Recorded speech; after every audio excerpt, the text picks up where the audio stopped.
Jan brought an idea to the table today. What would we do with $200 billion? I went first and said I'd buy a yacht, a super yacht, one of those James Bond villain yachts with all the gadgets and with whatever munitions might be necessary. And a helipad. I wanted to have a helipad. Then Rob went next. He said he'd invest in a fully electric luxury RV that runs on simple tap water, 1,200-mile range on 10 gallons with no emissions. Plus, a private, permanently reserved RV parking spot just for him in every national park and every KOA in the U.S. and Canada. Oh, and he wanted it to have a helipad. Dee went next and said she'd open free medical clinics around the world for underprivileged children. And then Rob and I said, sure, we meant first open the free medical clinics and then get the luxury RV and yacht. That's what we meant, in that order.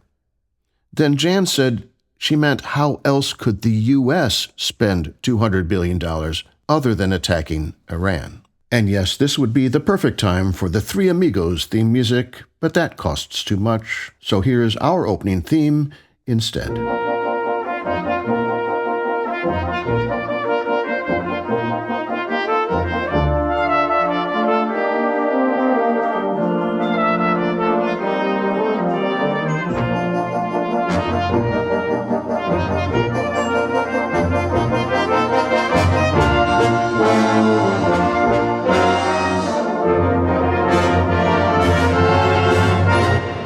This is a question for Jan.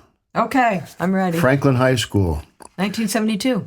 Yes. The class of 72. Do you remember who the chair of the math department was? No one but you remembers this. I didn't remember either. I looked it up. His name was Jim Carey. Oh, my gosh. James Carey.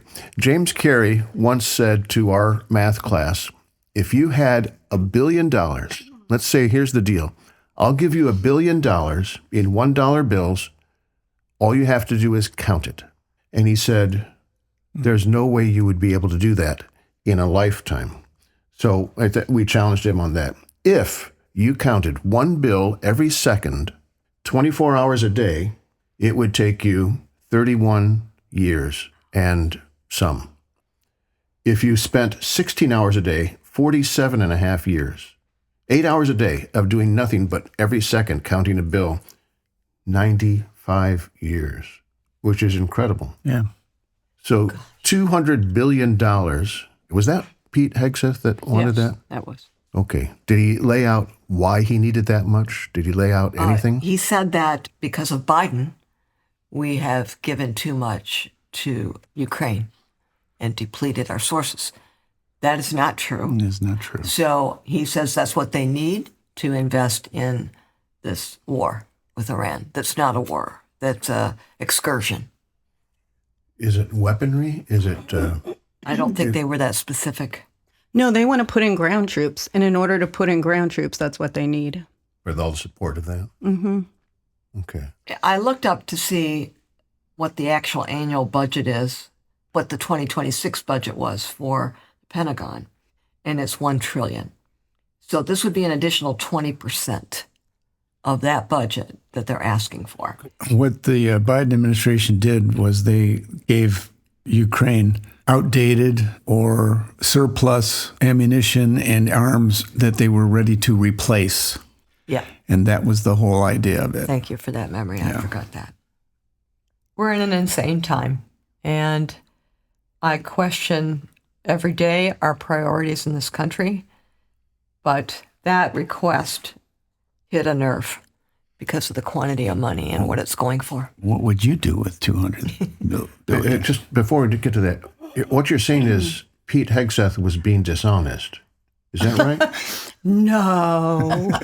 Or he was mistaken, or he has the same intelligence briefings that the president gets, who doesn't know. That's right. He doesn't read his brief. Oh, okay. All right. Well, I don't want to just come down on the guy.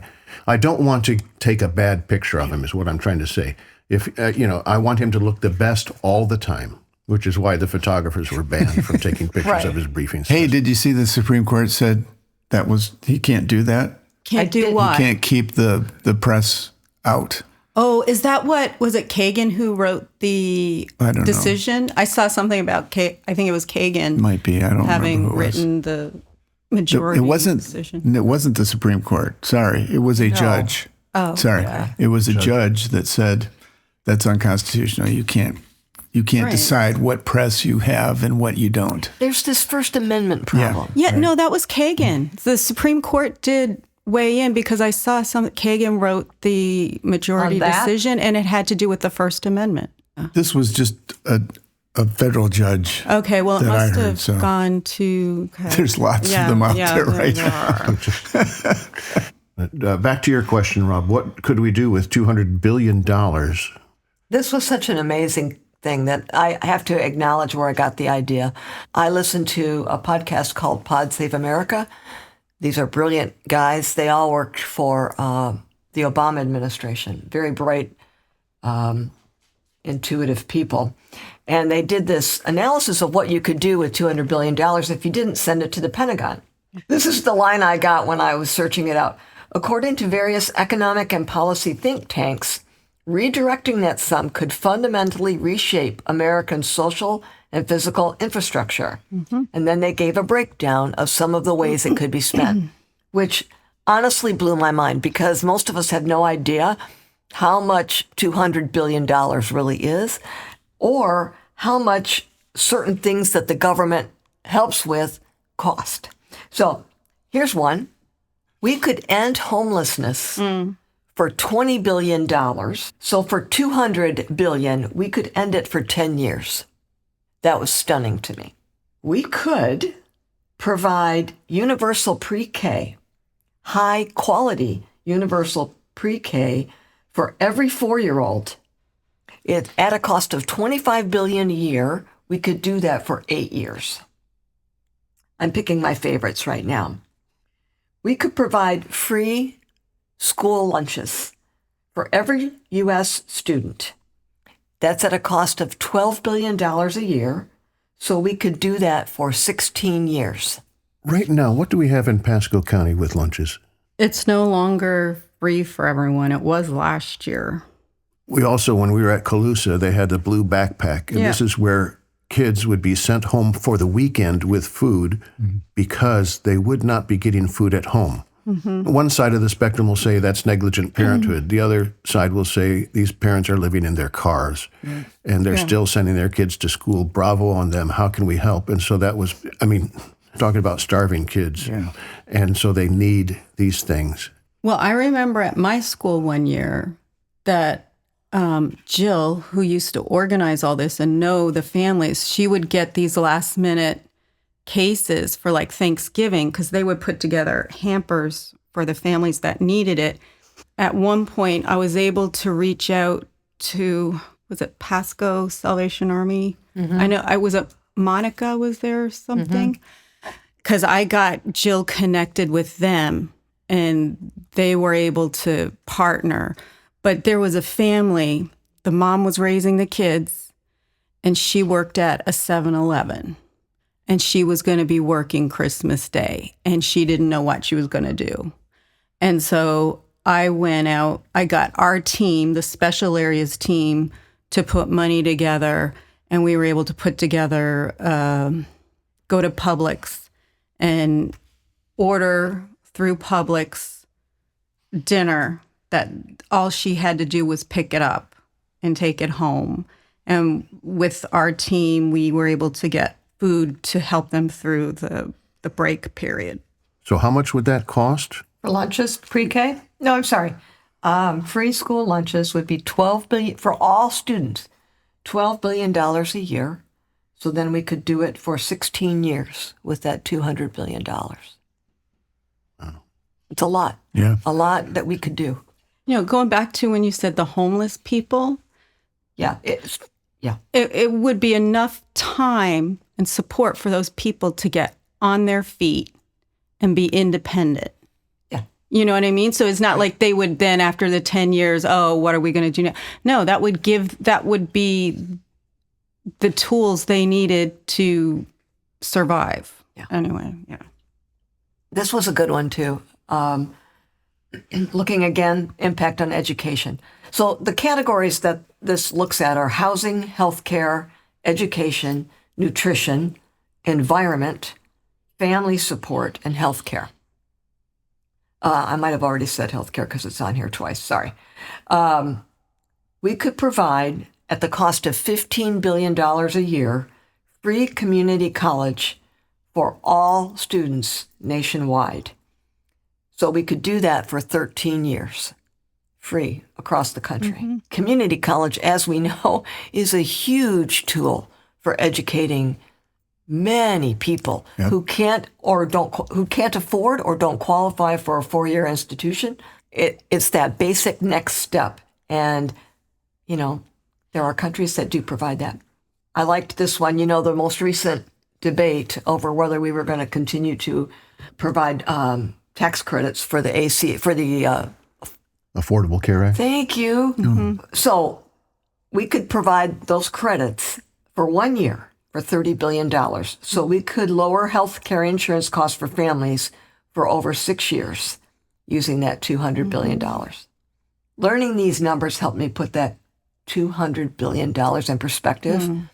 I already have issue on a moral level, ethical level, with spending that kind of money on the Pentagon for an incursion that's not been approved by Congress, for which we still don't know the goal. Here's one more. This is about the environment, which has taken a major, major hit during this administration. $40 billion could be used to transition to clean energy. So over 5 years of funding, we could create 1 million clean energy jobs. For me, as you're saying all these things, these are all excellent ideas. And the question is, why won't we do it? And the conclusion I've come to, it's corporations that say, we don't want you to do this because we're going to lose money, or we want you to do this instead because we'll make money. And they pressure the politicians to vote the way corporations want them to go. I think we don't do this because we don't value these things, at least enough to invest in them. This has been the move in education for a while now, to defund education. Well, my understanding is because corporations want to privatize education because they think it's a potential money-making avenue. Could be. I'm not saying it's not. I'm saying is if we valued these things, we would invest in them. Right. Because it's back to that whole, I remember in sermons where, in church settings where people say, where does your money go? Because it expresses your value system. How much of it goes to what types of things. And I think that's the case of our country also. I did an interesting search. I don't know if you saw that. Finland was just, again, determined to be the top world's happiest country for the 9th year in a row, something like that. And you look at the reasoning behind that. What are the things they have that make them considered in that category? One was high institutional trust. One was a robust safety net, social safety net. One was personal freedom and autonomy. And one was proximity to nature. And I thought, the fifth one was a good one, managing their expectations. But when you look at the United States, these have all been eroded. All our trust in institutions is eroded. Our safety net has been eroded. Our freedom has been eroded, and we're eating up our nature right now by development. So it's all those things that made them happy. We're in the reverse place right now in the United States, and we don't fare well in the world's happiest countries report. Finland, That's Iceland, true. Denmark, Costa Rica, Sweden. Those are the top 5. Which one of those does not belong with you? Yeah, Exactly. Costa Rica's living a good life down there. Costa Rica, wow. Anyway, we're choosing where we spend our money, and it I think is a measure of our value system. And right now, for me, it's upside down. So, the study, it's called the World Happiness Report, and it gives reasons for. And so United States, the reasons are the youth happiness gap. The young people are not happy people. They are not hopeful people. Such a very different than when I was their age, when it was all the future was the possibility. That's not true anymore. A second is the heavy social media use. Americans average 2.5 hours a day as a primary driver for the decline in youth happiness in English-speaking countries like the U.S. and Canada. We've lost our social trust. We're polarized. We are increasingly isolated and lonely. Yeah, because of the devices. Yeah. So that's the reasons given for this year, wanting to see the big picture of why Finland continues. How different are they than us? And they're fundamentally different in what they value. So let's build 200 of the best schools in the world. $200 billion. You know, I just looked it up, and an average high school, not an average high school, but a state-of-the-art high school costs about $5 million to build. Oh, wow. We could build 4 in each state. Is that all? Yeah, $5 million. And we'd still have money left over to raise teacher salaries, get better people in the classrooms. But that has to be a priority. yeah. And in Finland, it is. Well, And this by the is way, Finland has very strong teachers unions. I just got to say Yeah. that. I just got to say that. What would the right do with $200 billion? I don't see any investment. No. I see them tearing apart. I see them breaking down. But Well, I don't see them investing. What they would do is send everybody a check. Yeah, send everybody. This is I'm telling you, That's okay. I know that's not the solution. We'll believe it when we see it, too, But right? no, you asked what they would do, Yeah. okay? Yeah. What That they is would what they would do do. is bribe the individual person Okay. with they would this do it- money now so that instead of investing in the future. And they would time it to work out with the next election. That's been the MO.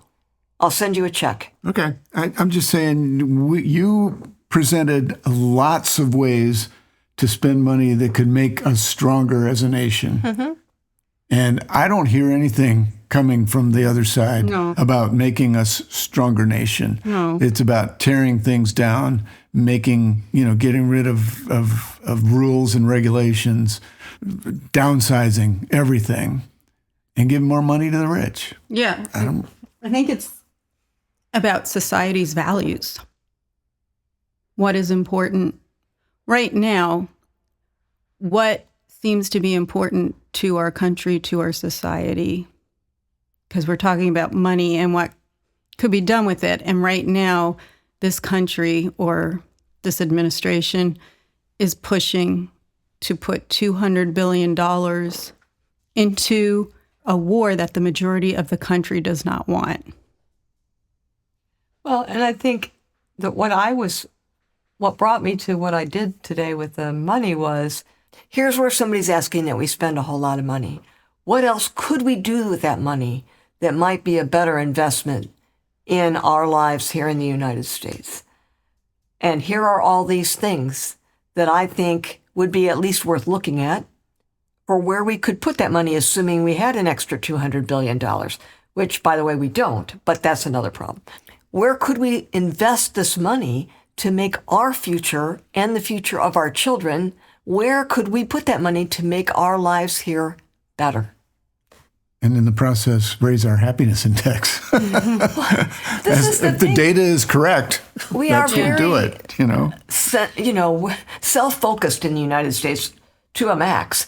And you can go back to any of our travel conversations about the value of going other places and seeing how other people live, which has taught me a lot. So I look at other countries and they're actually living happy lives. They pay a good amount of taxes. And for those taxes, they get all these services. They don't have to worry about what's going to happen when they're 85 and disabled, like could happen to any of us. Right. How are we going to be able to afford our care? If you live in a country like Finland, that will be taken care of. That worry, the lack of that worry, is what adds to the happiness. Yeah. So I look at investment in things that make all of our lives better. But when the rubber meets the road, they want the fire truck to show up at their house, So I think there's a good argument for why we all, unless you've got $1 billion of your own, have to care about the network of resources we have at our disposal and for our care.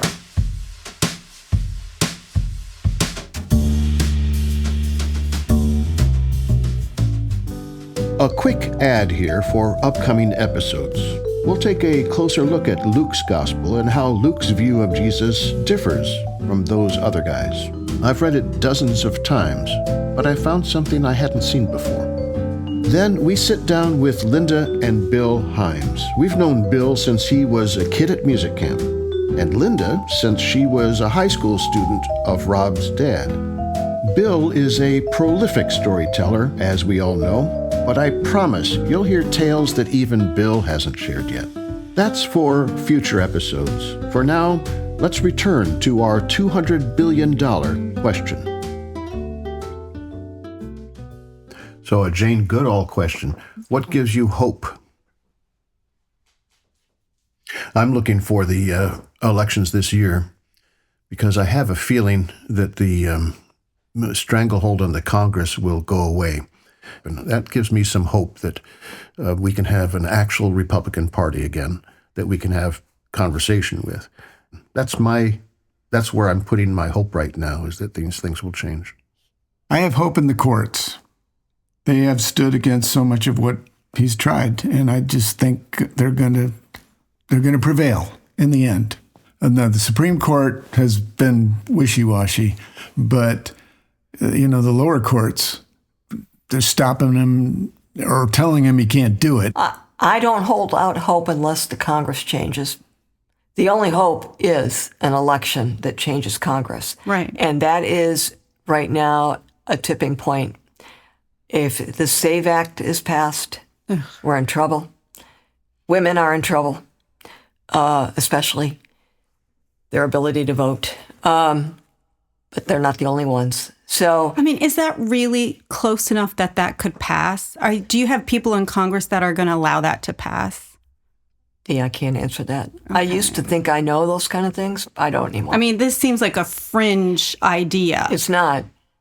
But here's the thing that may save it from passing, is that there are Republicans that understand that they have a lot of rural people voting.